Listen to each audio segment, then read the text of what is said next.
Donc les mini-réseaux, c'est des systèmes où on va produire de l'énergie à partir du soleil. Donc l'objectif, c'est de fournir de l'électricité pour électrifier des foyers, des ménages et éventuellement des petites activités commerciales comme par exemple un stand de coiffure, un réfrigérateur, une pompe pour le puits, etc. Ces infrastructures, elles sont déployées dans des villages qui ne sont pas connectés au réseau national. Soit parce que c'est des zones où on ne peut pas étendre le réseau, par exemple ça peut être des îles ou ça peut être des montagnes, donc des endroits difficiles d'accès, ou tout simplement c'est des zones qui sont éloignées du réseau national. Donc le temps qu'on étende le réseau, on met ces mini-réseaux de manière temporaire. Alors moi je m'intéresse à ce que deviennent des mini-réseaux à composante solaire qui sont installés dans des villages au Kenya et au Sénégal.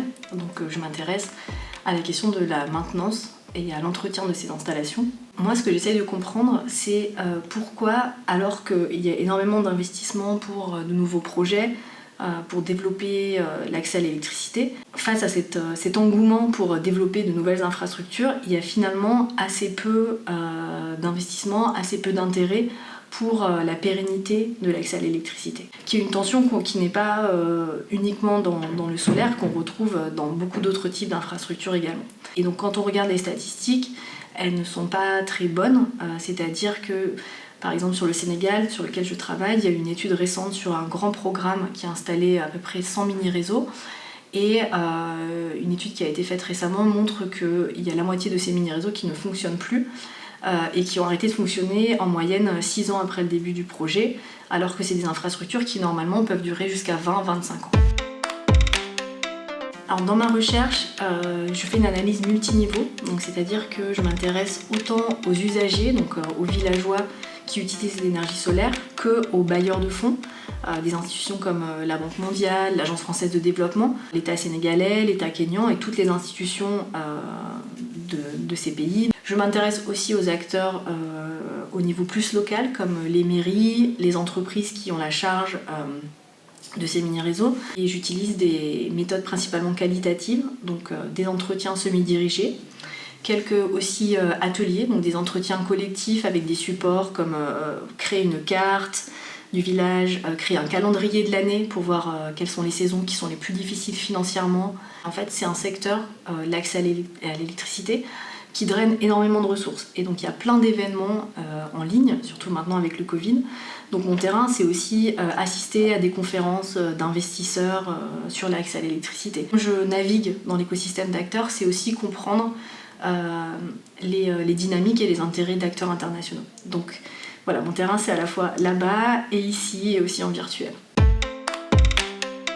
Alors bon, ce qu'on voit, c'est que la maintenance des mini-réseaux, ça reste un sujet plutôt secondaire par rapport à l'accès à l'électricité.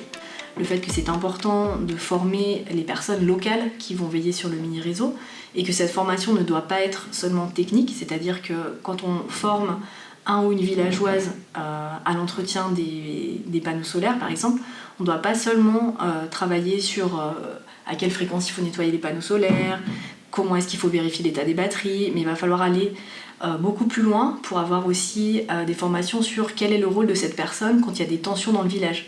Donc ça, c'est un premier résultat. Ensuite, on voit qu'on ne peut pas considérer le mini-réseau comme une entité autosuffisante, c'est-à-dire que je génère mon énergie dans le village grâce à l'énergie solaire, je l'utilise localement dans le village, donc ça c'est l'aspect technique de cette idée d'îlot. Ensuite, il y a un aspect aussi économique, c'est-à-dire que les gens vont payer leurs factures d'électricité qui vont permettre de couvrir les frais d'opération et de maintenance du mini-réseau. Donc vraiment un système très local. Et puis souvent, il y a aussi une idée de gouvernance locale où on a des interactions entre les villageois qui s'auto-équilibrent pour gérer le mini-réseau. Sur les questions économiques, cette idée de penser le mini-réseau comme autosuffisant, en fait, ça nuit aussi à sa pérennité. Parce que quand on regarde les réseaux électriques au Sénégal ou au Kenya, ils sont fortement subventionnés. Donc même au niveau des réseaux principaux, ils n'arrivent pas forcément à cet équilibre financier. Donc la question, c'est un peu pourquoi on exige un équilibre financier pour le mini-réseau et pas pour le réseau. Voilà, donc c'est un petit peu ce genre de résultat de dépasser la vision d'un mini-réseau qui serait autosuffisant pour plutôt analyser ses interactions avec un environnement plus large.